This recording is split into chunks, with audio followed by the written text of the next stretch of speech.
What's up, guys? Welcome back to the podcast. This is Unfiltered. I am your host, Griffin Murphy, and today we have Gunnar Richardson. Hi. Say hi, Gunnar. Hi, Gunnar. Thank you. He didn't want to do that, but I made him do it. Thank you. If you don't know who Gunnar is famous. Sort of. Gunnar's in a band, which is kind of like every kid's dream, and then Gunnar actually did it. And then made something of it. So that's what we're going to talk about. And Gunnar actually just got off tour because we were going to do this last week and he wasn't here. So, just the tour, how long was your tour for? It was 7 weeks. Okay. So just under 2 months. That's a long fucking It was a pretty long one. Yeah, Jesus. Okay. It was 45 shows in 45 shows? 50 days. What the fuck? How do you have off. time for travel? You just drive a lot, man. You drive fast. Did you guys drive or did you fly at all? We drove. No. We flew to San Francisco to start it, and then we flew back out of there. So basically, we started. Okay. So just give me your rundown. So the two founding members of the band is Vicious Rumors, by the way. Vicious Rumors. Follow them on Instagram. Yeah. Do you have Twitter? Is there a Twitter page for it? Maybe. I don't know, dude. Maybe it's like a vintage metal band, so. If that's your thing, go ahead. Yeah. But anyway, so San Francisco. The two founding members live in the Bay Area, not actually San Francisco, but around that area. Yeah. And then I live in Portland's area. Right. The singer lives in Vancouver, Washington, and then the bass player who plays guitar for my other band, Chronological Injustice. Also go follow. What? Not a thing anymore. Well, we're still we're gonna do shit again, but right follow now, in the future. We're kind of chilling right now. We're big chilling. We're both busy with Vicious Rumors, but so bass player Cody, my buddy, for a long time, he lives in like the Tacoma area near Seattle. Okay, so you guys are really all across the West Coast, pretty much. But the old bass player lived in Slovenia, so it was less of a spread than that, at least. Right. So we could still have a short flight to see each other, but. It made sense at the time because we were playing in Europe a lot more, and then we just go over there one less plane ticket to buy. Right. But anyway, so we fly into the Bay Area, into like Oakland, I think, and our first show was in Santa Rosa, so we just drove up there, and then we just went from there. Basically went all up the West Coast, so we went through like Redding, and then I think we went straight to Spokane after that, which was kind of a pain, all the way up to Washington. Right. And then back down to Portland, Seattle. We went up to Canada for a few days. So why did you do that? Why did you go up and then back and then up again? That's how the offers go. We were gonna play in Panda actually in between, but that show got canceled.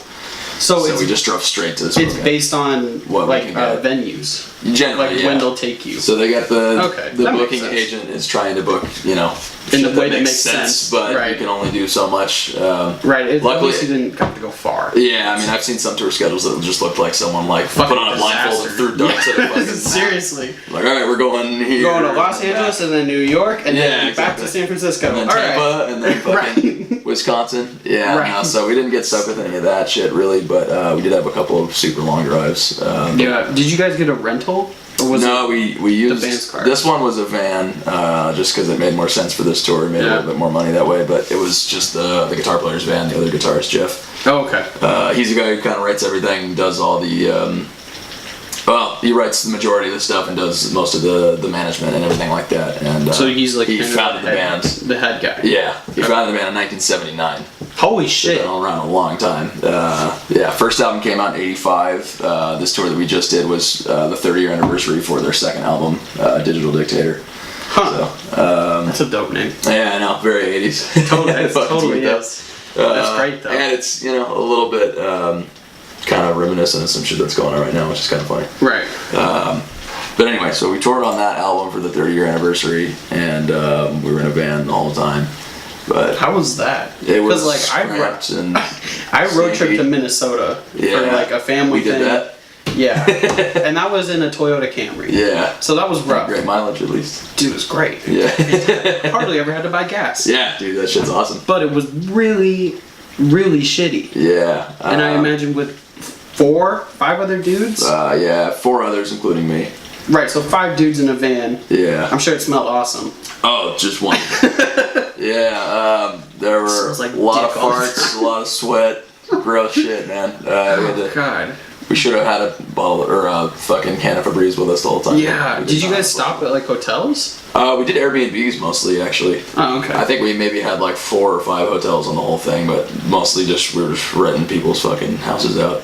Huh. And it's actually way cooler because it's usually cheaper. And right. Well, for five. Yeah, for 5 people, dudes, like, definitely. a lot of times we can get a place for like $120, and a lot of times it has rooms for everyone.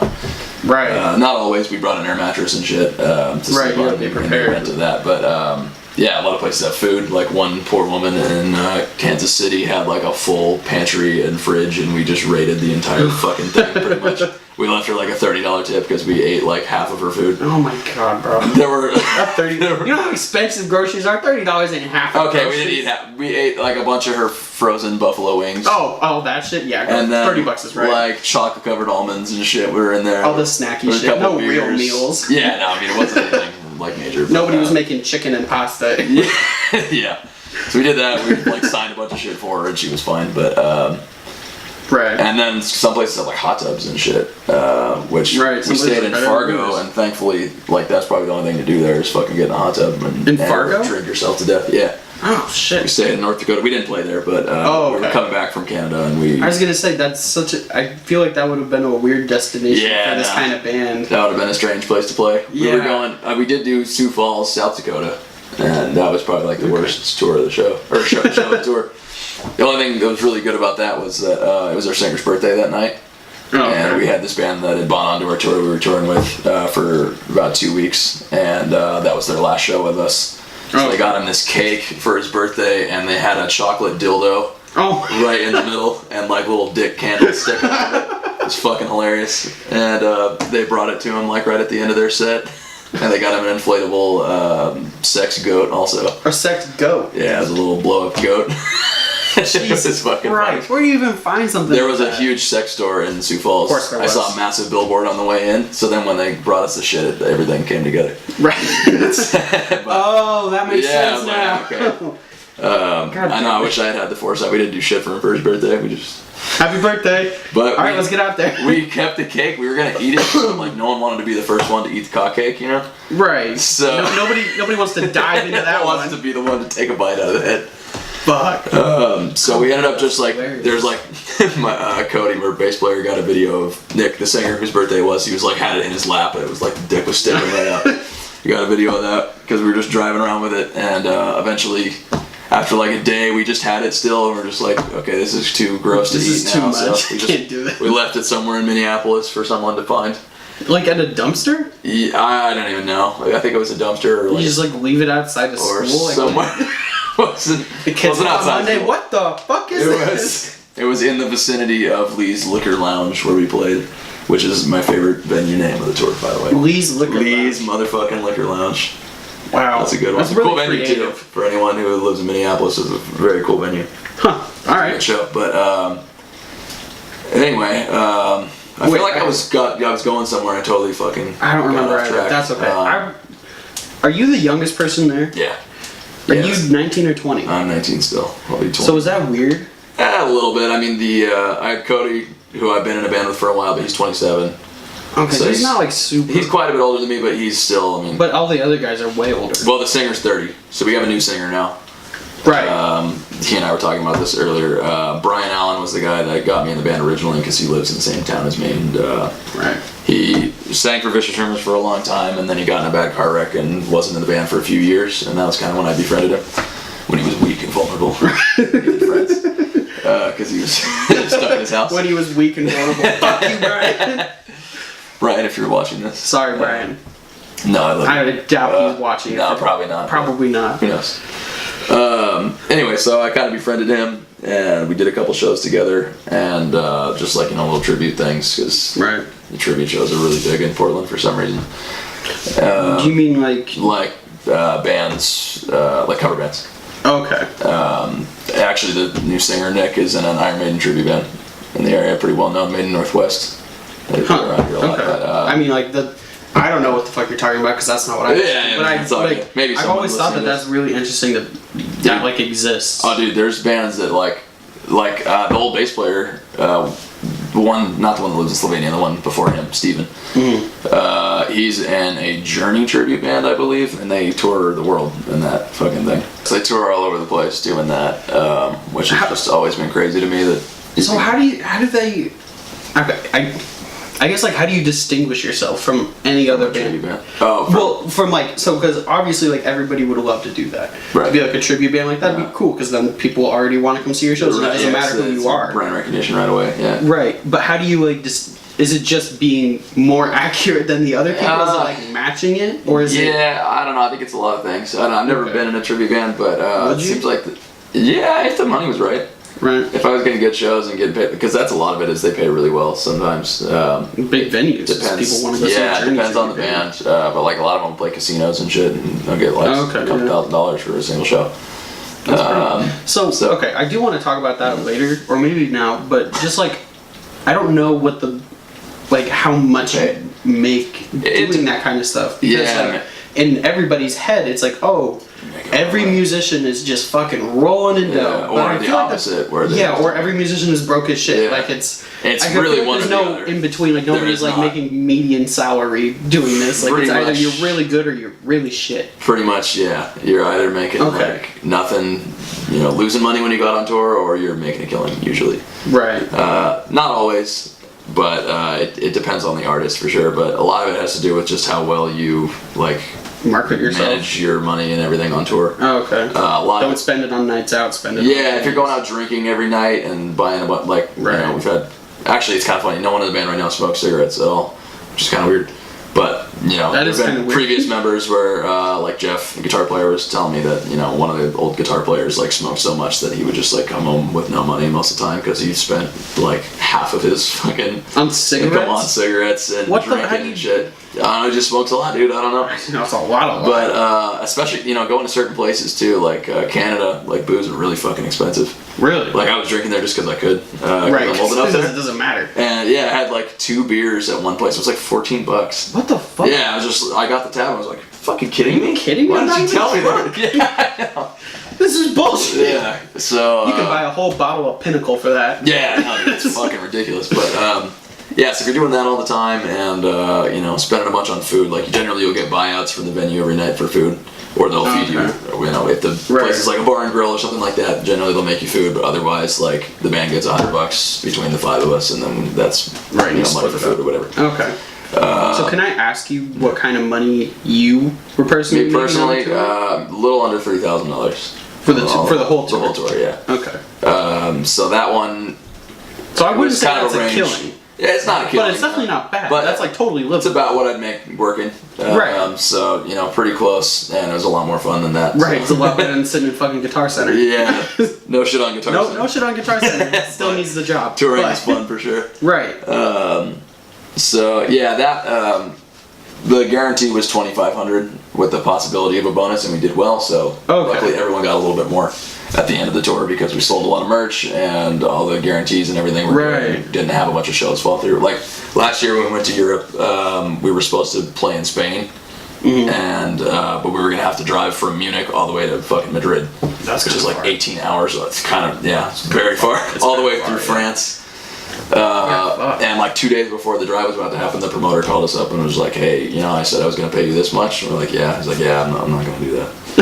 So we're like, "Okay, well we can't." Okay, well what the fuck? Yeah, we had 3 shows booked there, so that's 3 shows worth of income that we're now just sitting, fucking around, spending money and getting hotels and not getting paid.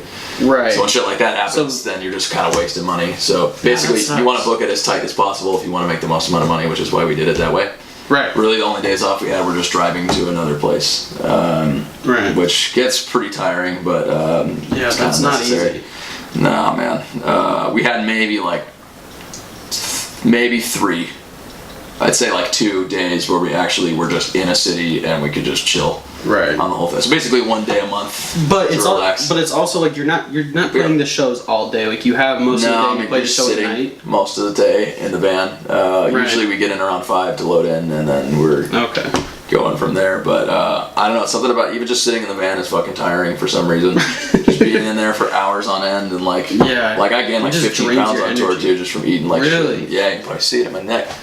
But the beard helps. That's why. I was gonna say, yeah. Can't do anything like that, but yeah. So I mean, you're sitting there for fucking hours, and most of the time you just like, anytime we stop, it's like, dude, I gotta get a fucking Skittles or something. Suddenly those gas station honey buns. Some 7-Eleven pizza. Yeah, that shit that never looks good when you're under normal circumstances suddenly looks amazing. Right. No, that's how I am at work. Though. It's like if I don't pack up, because I work so early, so it's like I'll start at 4:45, and if I don't pack a lunch that morning, I'm for sure getting 7-Eleven pizza. I'm fucking going to Panda Express or wherever else. Yeah. With something I can just eat in the car in like 5 minutes. Dude, I know, I do that too. Perfect. I work like just because it's so many people like all at once. I just like.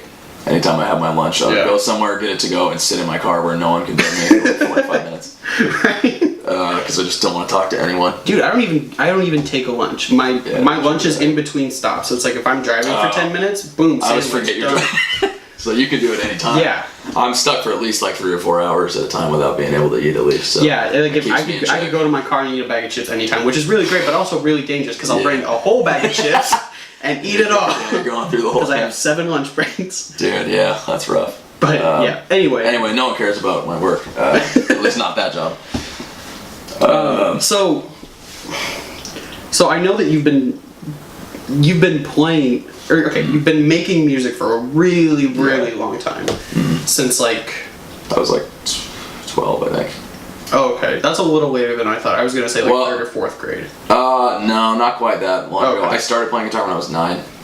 So I think I was in like 4th grade when I started. Yeah, maybe. So yeah, you were pretty close. But I wasn't really, I was just... But you weren't that into it? Like, I was pretty into it. My mom actually got me an acoustic guitar before that, and I wasn't into that shit, because it just like... I don't know, when I was younger, I was just all hesh and shit. And, right. Like, she got me that, and I was just like...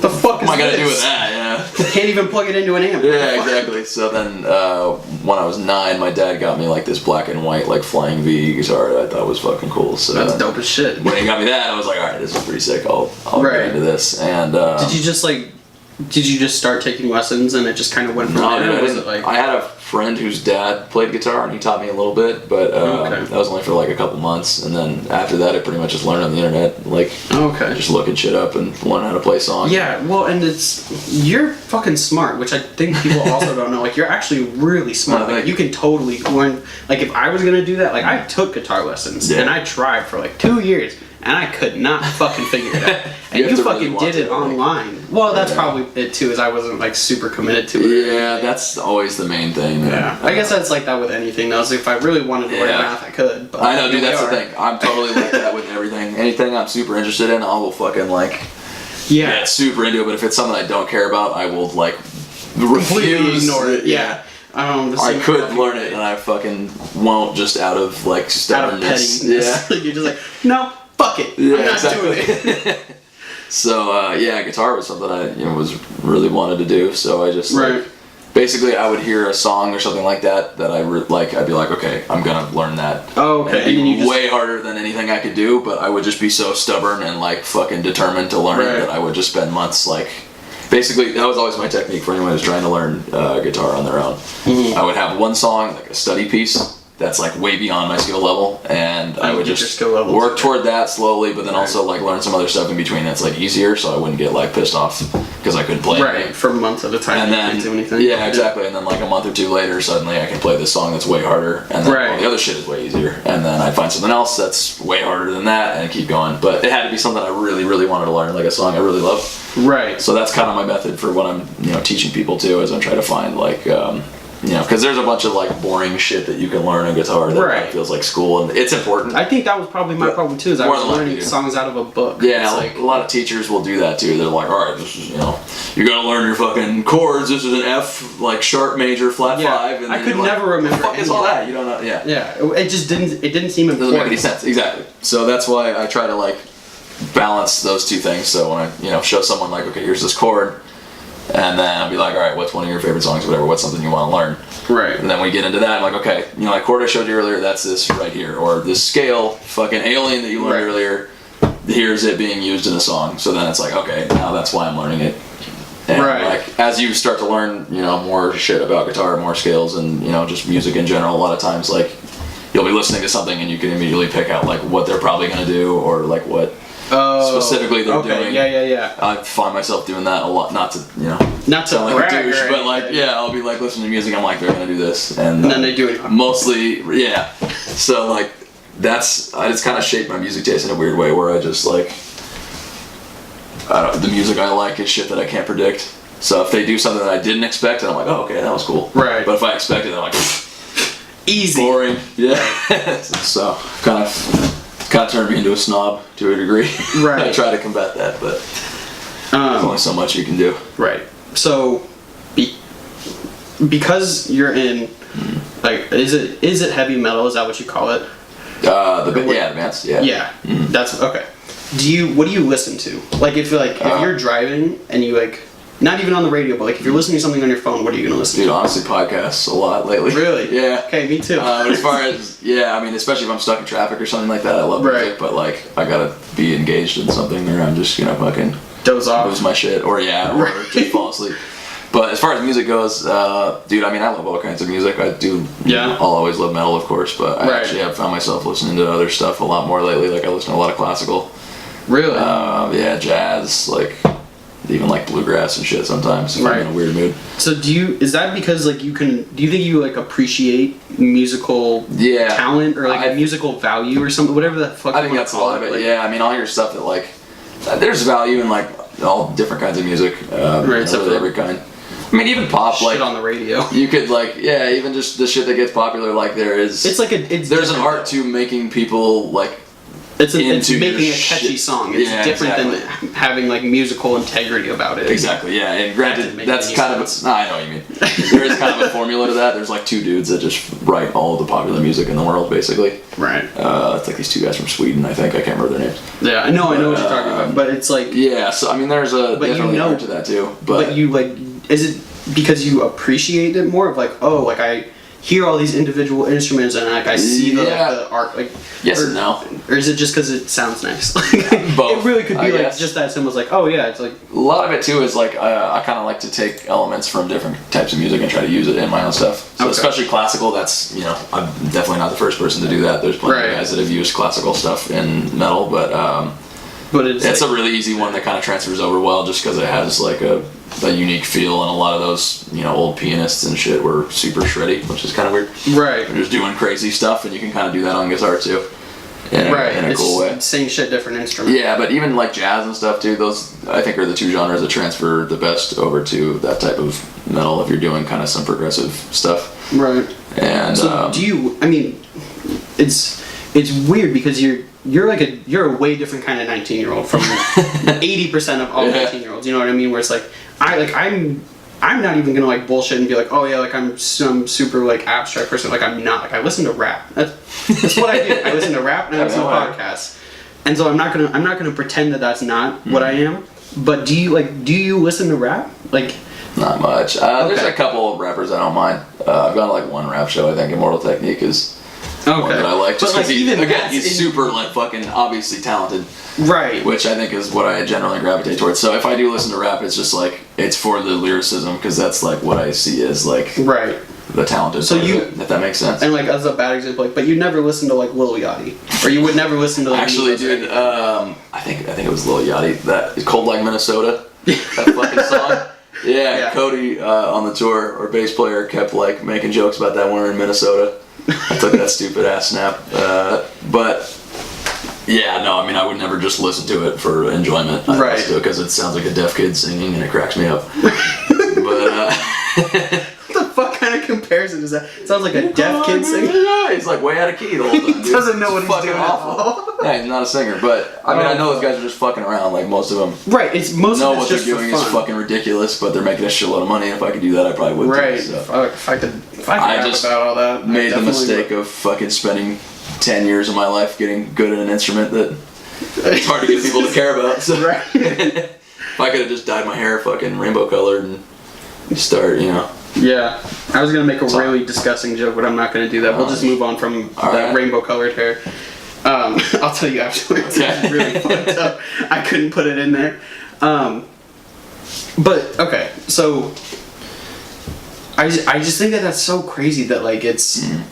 Because like a lot of what I will say though is a lot of the rap that I listen to, I don't like the shit that's like that's like radio music. Yeah. Right. Like I don't like Drake. Like I don't like all that kind of that whole genre. I don't super like. Yeah. If I'm like at a party or I'm in the car and Hannah puts it on fucking in the car or whatever. Like yeah, like it's fun to like jam out to. Yeah. Whatever. But I don't appreciate it like that.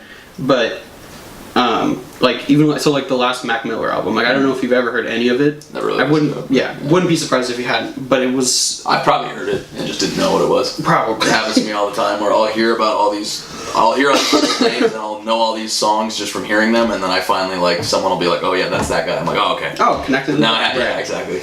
But so like even all that shit is like, it's way more about the lyricism, like in the same way that like your shit is it's like it's not. You're not doing it just because like the beat sounds cool or whatever. Like that's not why. It's about the lyricism, which I think is super underappreciated.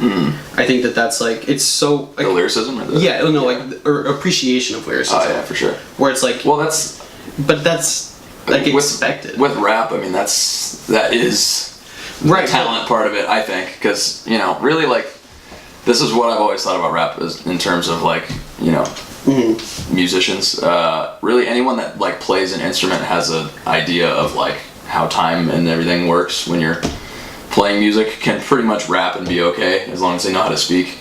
But not any rapper can just pick up an instrument and fucking play it, if that makes sense. Yeah. So when you're rapping, I mean that's like it's a super basic thing to just have a time, like be able to fucking So if you're gonna do that where you're just it has to be really good. Like come up with some cool rhymes or something like that, because that's where you show what you're or freestyling's a totally different thing, but as far as just writing some if you're shit, sitting down and writing something, I can fucking rap, no problem. Like I'm not gonna do it right now, but I won't make you embarrassed and stuff like that. I've done it. Like in high school, I would just like fuck around to do that, like for assignments and stuff. And it was especially funny because everyone knew me as like the metal kid or whatever, and then I would fucking rap and everyone was like, it's just because you know timing. Yeah, it's easy the way shit sounds. A rhythm, like it's not that hard. Right. But when you say it like that, that part of it is pretty fucking easy. But yeah, just so that's what separates I think a good rapper from a bad rapper, because there's plenty of fucking amazing rappers. I'm not trying to shit on rap, but no, I know what you mean. Yeah. But so that's when I hear some lame ass beat like one of the new modern rappers or whatever, and they're just talking about some random shit that doesn't make any sense. Yeah. I'm just like, what do you... Yeah, no, I totally... It's like spoken word poetry, basically, except there's no poem. You're except just talking. It's just shitty. Yeah, exactly. It's just not good. I don't know. Yeah, it's just bad. Right. Okay, and just kind of in that same spectrum of... You don't just play the guitar, though. So but going back to what you literally just said of, like, if you know like how to play a couple instruments or even mostly just one, like you can make that work with like the timing and the rapping and all that. Yeah, I mean, like you play more than just guitar. I know you play the piano. Yeah. Do you play anything else? Do you play bass? Yeah. I mean, every guitar player plays bass. Okay, is that kind of just universally transferable? It depends. I mean, if you're playing electric guitar, you're using a pick. So there are some bass players that use a pick, but I always think the thing that separates bass from guitar and makes it a little bit cooler and more like its own instrument is playing with your fingers. Right. And that's the thing that's kind of hard. If you're a guitar player, trying to play like finger style is kind of weird. But if you play with a pick, I mean, you might as well just be playing a guitar with really thick strings. Okay. So, but I've been trying to do like the finger picking stuff a little bit on bass, but I just don't play enough to really get good at it. I can sort of do it, but you could. If I play with a pick, then I could say I play bass, but I wouldn't pick myself as a bass player, if that makes sense. Right. Because guys that start on bass like play pretty differently from guys who play guitar and then just play bass. Okay. So if that makes sense. So, because like I feel like that's a stupid fucking question though, because it literally looks like the exact same fucking thing. Yeah, but it's like I don't know how different that actually is. It works like, pretty much the same in terms of just like the way you play the instrument, but I don't even know like what the terminology is. Yeah, I mean it's you're feeling a different sonic frequency than the guitar. You're the lower register, so there are some super like shreddy bass players that'll do crazy stuff, but for the most part you're kind of a percussion instrument almost. Okay. Where you're just trying to keep a beat and get in sync with the drummer to help just drive the music. Especially if it's a band with only one guitar player and maybe they're soloing or something like that, then you are the rhythm and you gotta fucking hold that shit down if you're doing a bunch of crazy stuff. Right. It's so. This might be. I don't know if you'll actually be able to answer this question. It might be a dumb question, but as far as like, fuck, I don't even know. Who's the most important person in a band? As far as like, is it because it's hard to say. It's hard to say because if you like what you just said, like a bass player is like holding that beat, and like that's important for everybody else. Yeah. Well, I'd say the drummer probably. If you have a shitty drummer, like you can't do anything really. I guess I wouldn't say they're the most important necessarily. They're all important, but like. Right. That's why I was like, I don't know if there's an answer for that. Yeah. If without one, like it's not complete. Right. How can you say who's more important? I don't know. Like basically anyone in the band can kind of fuck up and have it not be the end of the world except for the drummer. If the drummer gets off, then it fucks everyone up, and you have to try to like. Realign. If you're live performance, dude, that's like the scariest shit that can ever happen to you because and then they get off or they go into a different part and then everyone looks around and like the general rule for bands I've been in is just always follow whatever the drummer does. Okay. So if they fuck up, you try to match them rather than just keep playing what you're doing and hope the drummer will like catch up. Right. But yeah, I mean I've gone through a lot of drummers in bands and is it really kind of on a basis of if you screw up more than once as a drummer? Yeah.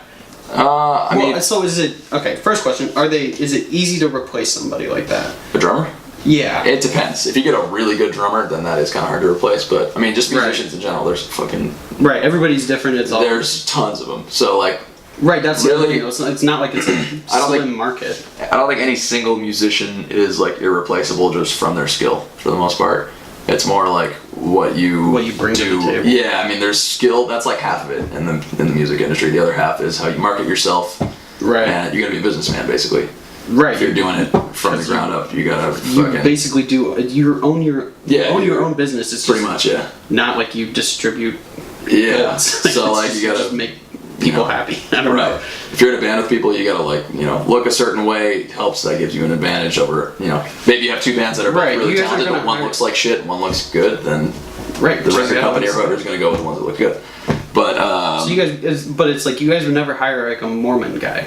Like if you had somebody, he's a cool Mormon, I mean, whatever. But if you had somebody who was really good at drums. And was like fit in with like the heavy metal, like I don't even know, like look, and then you had somebody who was just as good, but looked goofy, but had like a button-up shirt and the fucking combed over hair, and all that. It's I like mean, you'd pick the guy that fits the heavy metal. More than likely, Right. Well, and it's like that's not a bad thing. That makes sense. But I'm just trying to think about that. Yeah, and a lot of it is just having a certain image. Like everyone in the band has long hair, and that's not like a written rule. Like you have to have long hair to join, but like. But it helps. Exactly, yeah. It adds an element to the performance. You have to maintain the image. Exactly, yeah. So, and there's nothing wrong with having short hair on stage or whatever, but one of the things that exactly, yeah. Like in pictures, there's a lot of pictures of me that like would have been totally boring if I had short hair, but because my hair was long and I was throwing my head up or something like that, you can see that my hair's in the air. Otherwise, it would have just looked like I was just standing there. You couldn't. Yeah, exactly. It's like a dumb face. Right. So it indicates movement in pictures, and I don't know. There's just something cool about going to like a live performance, and there's just a bunch of fucking hair everywhere. It makes you want to do it too. It's a weird subliminal thing. And it's just one of those things with metal that's just been associated with it for so long. Forever. Yeah. It's like the oldest cliche in the book, pretty much. Pretty much. But yeah, I don't know, man. It's a weird thing. A lot of it's psychology too. It's there's bands that like this isn't gonna sound douchey, but like there's bands that I've listened to that I hear their music, I'm like, wow, these guys are fucking sick, and then I see them and I'm like, oh. It makes me not like the band as much almost because they just weren't what I expected, if that makes sense. No, I totally. I don't know, it's like a bad. And then I hear the guy singing or whatever, and I picture his face. Like it doesn't work. That's not what I do that with stand-up comedians. Yeah. Like if I'll hear somebody and I'm like, oh man, this guy probably is like he probably looks hilarious. He sounds fucking awesome. You see him, hilarious. And then you see him and you're like. Radio personalities are the same thing. You hear their voice all the time. And then you finally see them and you're like, what the? Yeah, they got a good voice, but weird fact that's why they do radio and not news or something. Yeah. Yeah, fuck. That's so crazy. It's like, it is weird to think about for a second, and then you think about it a little more, and it's like, of course, like there's. Yeah.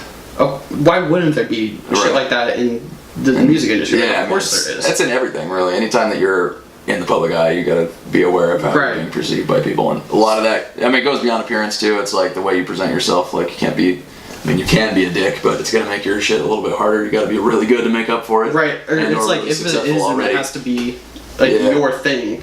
Yeah, I guess. Yeah. Right, like, you know what I mean? Like they're like, oh man, he's the asshole of the band, and he just like stands there, he looks angry, like. Pretty much every band has at least one like douche. It's pretty hard to avoid having one. It's possible. I like to think that we don't have any douches in our band, but I think we can all be the douche sometimes. I know I've right. been the Well, when douche you're in a before. band for fucking 18 hours, exactly. Yeah, but, everybody's a douche. But yeah, I mean, you got to be able to work with people, especially like on a tour like that. That's so long and in such close quarters all the time. Like, you have to be pretty willing to compromise, and you know. Right, you have to be really be a cool chill. Dude, be aware of you just your have to kind of surroundings. roll with it, don't you? All kinds of things. So that's like kind of the holy trinity of musicians. Is like that's why it's so hard to keep a band together and like keep everyone working together well. Is you got to find someone who's good enough first of all, then beyond that they look the part, and then also that they're not an asshole. Insufferable to be around. Right.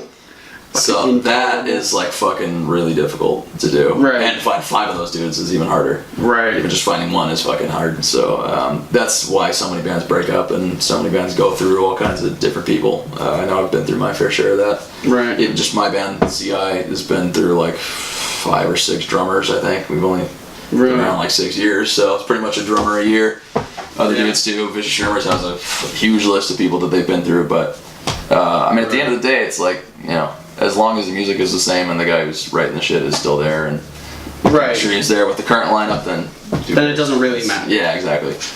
In my opinion, anyway, it's like, you know, only band that's had the same members for their entire career that I can think of is fucking ZZ Top. This, 3 dudes with long ass beards. They look like the guys from Duck Dynasty. Yeah. No, yeah, I know. Okay, you know ZZ Top. Okay. But yeah, I mean, I know why I can't even think of anything worse. Yeah, exactly. It's like fucking impossible. So, you know. Yeah. People will give bands shit a lot of times for going through members or whatever. It's like, dude, have you been in a band? It's fucking hard. Right. You don't even like your fans. Doesn't come easy. It's the same shit. Right.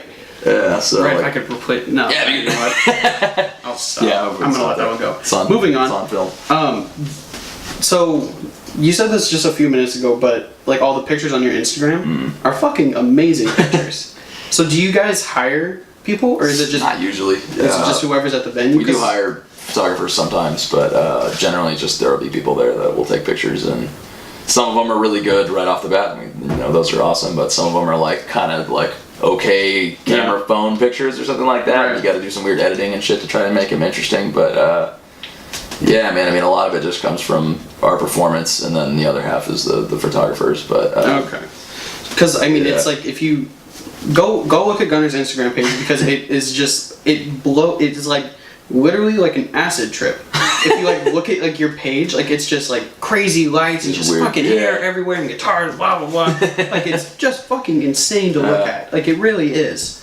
And we're just like, it's super cool. Like it's out of all the people I follow, it's like whenever I see a picture come up, I'm like even if it's just you or if it's a whole band or whatever, like it doesn't matter. But it's always like, it's such a cool fucking picture. Like it always looks so fucking intense. Like it's so serious, but it's like obviously like so fun.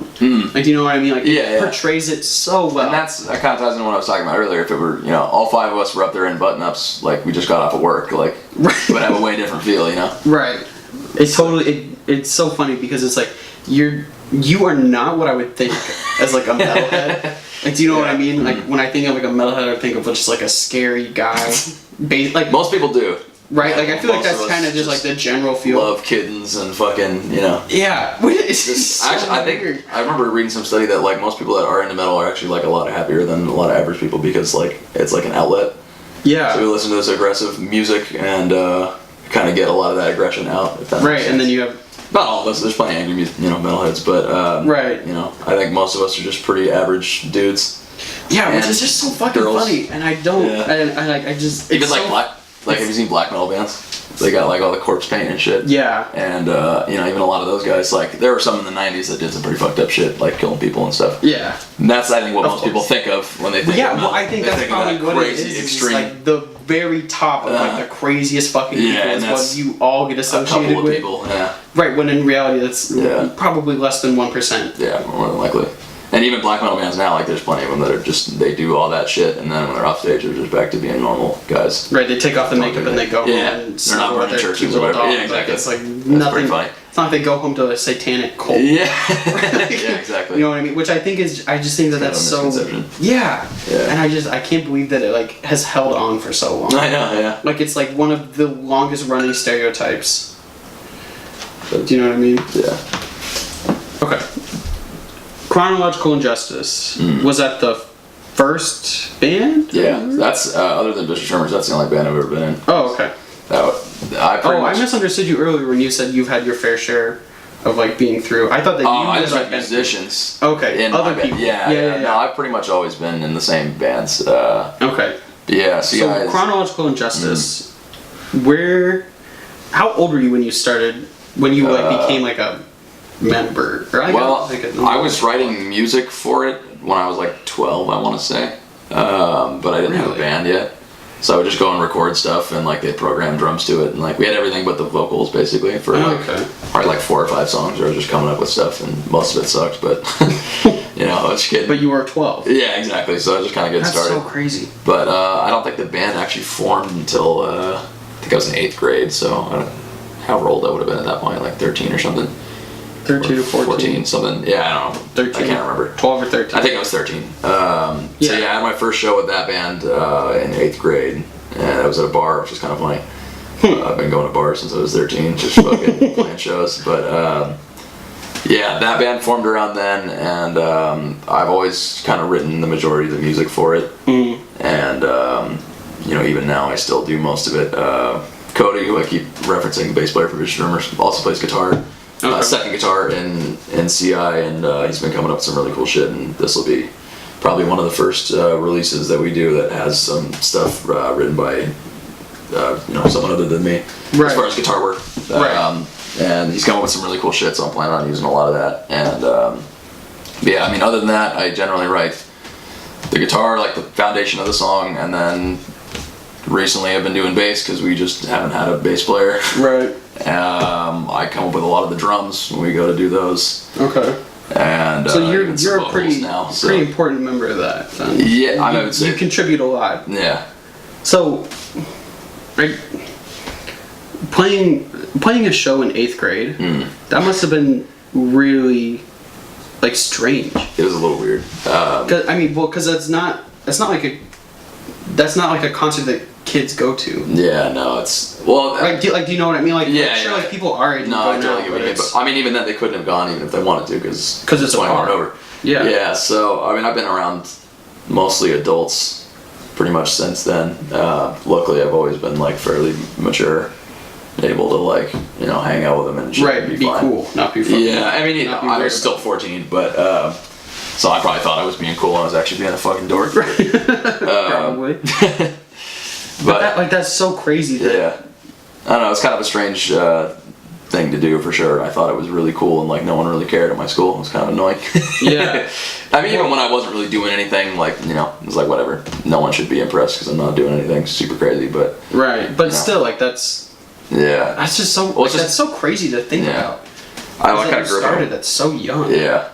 I kind of grew up in a weird town for that too, because Sherwood, Oregon is not ideal. Not I think I was one of 2 kids with long hair in my whole school at the time. The other one was my stepbrother. So. Fuck, Brandon Cole. He had long hair for a while. Cole, did he? I never saw that. In elementary school, he did. I didn't know that. But even then, that was the only kid I knew. Yeah.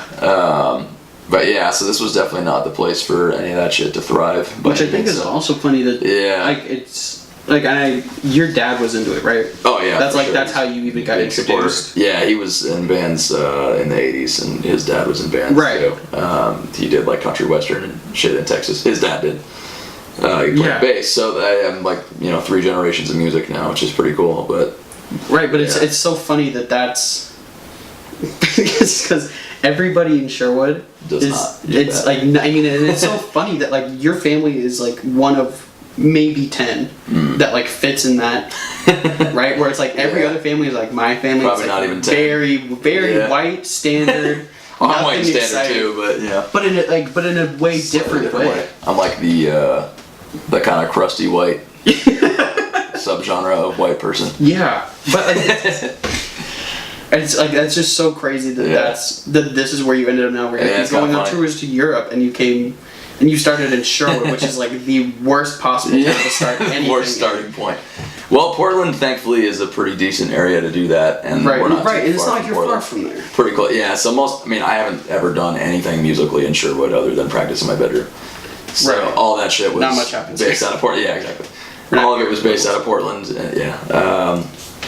and then to a lesser extent like Seattle too, because we have some guys up there. Right. But that didn't happen until later. But we would play up there fairly often. We went to like Boise one time with that band. Okay. We never really went too far from this area though, with my first band. And that's kind of weird.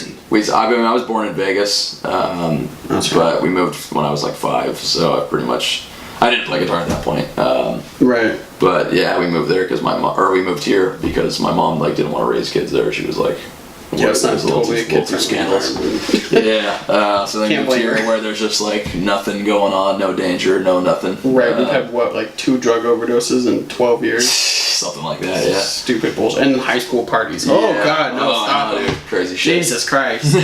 But to a degree, I mean, that probably like emboldened me a little bit because if there was a lot of shit going on, I probably would have just done something else. Right. To play guitar, that's just so boring here that like I had no choice but to fucking sit in my room. Something. Yeah. I know, which is so funny, and it's like I feel like everybody from Sherwood that you would like label as a creative person, photographer, videographer, somebody who actually draws like all that stuff. Yeah. I feel like it is important that they lived in Sherwood. Yeah. Because it brings you to a point of boredom where you're like, shit, I gotta figure out something. Yeah, dude, I think you're right. And like, so like, if you look at like Chase Hagfeld though, like, it's like he has a YouTube channel he's putting stuff out on now, but they're like really well put together. Yeah, and it's like if he wasn't in Sherwood, stuck with doing jack shit, who knows? He probably like he could have not picked up a camera ever. Yeah, like it's like a friend of ours from Sherwood, by the way, for people who don't know him. Yeah. But same thing with you is like if you weren't bored out of your mind, what else would you have done? It's like probably just been going to titty bars and shit. Yeah, probably. Drinking super young. Right. Who knows? 12 cracking open cold ones. Yeah, or if I lived in LA or New York or wherever else where I assume things happen. But where I've been told that there's things, I don't know. That's one thing that's been kind of funny too about traveling around a lot is I definitely appreciate it here a lot more. Really? Like, cause before when I was just stuck here all the time, I was kind of hating it and like, wanting to get out of Oregon and shit. And I've seen a bunch of other places. I'm like, it's not too bad here. Right, and then you look outside and you're like, oh, fuck, it's beautiful. Yeah, exactly. We got trees, we got fucking water that tastes good. Right. A lot of places don't even have that. So I know, that's so crazy. It's weird, man. I mean, there's plenty of other cool places to live, and there are a lot of cities that we went through that I want to go back and check out more, but a lot of them I was just like, dude, the states that start with I, other than Illinois, I think there's only 2. There's only 2 specific ones. Idaho, Indiana, Iowa. Oh, Iowa. Oh, there's 4. Okay, at least 4. And Illinois. Yeah, that's right. Illinois is cool, but yeah. Don't tell me that I'm wrong. The other 3, dude. I didn't really go to Indiana, but Iowa and Idaho were just like something about being in those places like just made me sad. I don't know what it was. Plug potatoes. Potatoes. Iowa was just a bunch of dead corn the whole time. Yeah, we were there for like 4 days. Fields. That was like the state we were in probably the longest, aside from like Texas and California. For some reason, we just ended up there like a lot, just because of where we were playing. We ended up going back there a few times, and like I don't know what it was, dude. It was just bumming out. It was fucking bummer being there. So like, there's a couple of states where we're just driving through, and we're just like, dude, I'm in fucking Iowa right now. What am I doing? It doesn't feel real. Oh yeah, because before that first tour, like I had been to maybe like 6 or 7 states. I don't know, something like that. I've been to like 35 now. Yeah, that's crazy. Just on that one run. A lot of them were just driving through, but still, just seeing different places is just weird. Different parts of the world, and coming back here, like I don't know, it was weird getting back to the airport after that amount of time. Like everything just felt really like Oregon-y. Like Portland. Do you see like the stereotypes? Yeah, kind of. Like Hydro Flask, flannels, fucking curly mustache. Yeah, dude, it was just weird because I never really noticed that shit before. Now that I came back after that, long time of being away and seeing a bunch of other shit, like I don't know, just like I can kind of see it a little clearer now. Right. Could you name your absolute favorite place that you've been on tour? Like if you had to pick one. Like just as far as the city itself, like being a cool place, or like the show, or if you could do it all. Man, like best show. We had. You can do them separate. Where was your best show? Santa Rosa. That was our first show, and that's where the guitar player's from. So that one sold out. That was the one. If you saw any of the pictures, we had like a big ass stage, and like it was just packed. So that one was awesome. That financed a lot of the tour too, because we sold so much merch and everything that night. It went really, really well. And. Just keep going. Is it still going? Yeah, just keep going. So that one was great. We had a really good show in Chicago. That's a city that I really want to see more of because I didn't really get to check anything out there. That's the one major bummer of this last tour is that most of the time we were getting in at like 5 o'clock, go right to the venue, play the show, and we're fucking leaving. So like going to all these really cool cities, and I still get inside of some dingy fucking venue, and then I leave. Vancouver was really good. Vancouver, BC. Yeah. What else? Minneapolis shocked me. That one was great. Salt Lake City. Was fun. Salt Lake City was fucking really good too. Really? Yeah, I was expecting to just be pretty underwhelmed to go in there with all the Mormon stereotypes and everything, but that was probably a lot of pent up aggression in that state. I guess. Finally letting it out. Yeah, but yeah, man, there were a lot of places that definitely surprised me. Kansas City was really cool too, in the middle of I've heard Missouri. Kansas City's pretty cool. Yeah, like a whole bunch of states and places that I was just like, oh, this place is gonna suck, and then we get there, and I was like, oh, there's a lot more going on here than I thought there'd be. Right. And oddly enough, like I don't know, a lot of my stereotypes and things I expected, like, definitely got shattered. Really? Like we went through, I brought this big like fur denim jacket because I knew we were going to Canada and Minnesota and shit, and like it was fucking hot the whole time we were there. I did not need. I was wearing shorts, and like Canada, like not Vancouver, but we went to like a lot of the more like middle provinces. We went to Alberta, Manitoba, and Saskatchewan, and like it looked like fucking Kansas the whole time. Yeah, it was just flat, like farms and shit, and I don't know, that totally threw me off. I was expecting trees and mountains and stuff. Right. And it was hot. We get to Minnesota, fucking hot. Wisconsin was fucking hot. Like the whole time I was just like, dude, what? Everywhere I'm just sweating my balls off. And then we get to Texas, Arizona, and fucking New Mexico, and I'm freezing. Like the whole time. There's like a storm in Texas. It's fucking snowed in Arizona. Yeah, I saw that. Flagstaff, but still. I was just like, what the fuck, dude? What are we in the Twilight Zone? It was weird, man. That's super weird. Vancouver was definitely one of the places that like surprised me the most as far as like. Yeah. It was a really cool city, but there was just an insane amount of poverty. Like, really, there were so many homeless people there. Like more than I've been to Skid Row. I've been to the fucking right. Some of the places that I thought were like, yeah, dude, Vancouver was way worse than any of those. And that's shocking. I had no fucking. Yeah, dude. Like literally, we pull up to the venue, like to the sidewalk, and I open the doors. And right as I'm stepping out, I have to dodge some human shit that's right in front of me. So I like step aside, like, oh fuck, there's shit right there. And as I'm backing up, I turn to my left, and there's more shit that I'm about to step in that direction. Oh my god. And then we ended up loading in this alley, and there's like fucking needles everywhere, and like some dude was chilling behind a dumpster, and he had his arm tied off, and he like sees us driving up and just looks over and like just walks the other way. He was about to shoot up, and he stopped, and like that's fucking crazy. That was something kind of funny happened that night too. There was this, we ended up parking a little ways away from the venue. Sure. And I went over there with Cody to grab some shit from the van. It was like 5 minutes away. And we were walking back, and we went over this little like, little overhang thing right in front of a building, so it was like really dark in that area.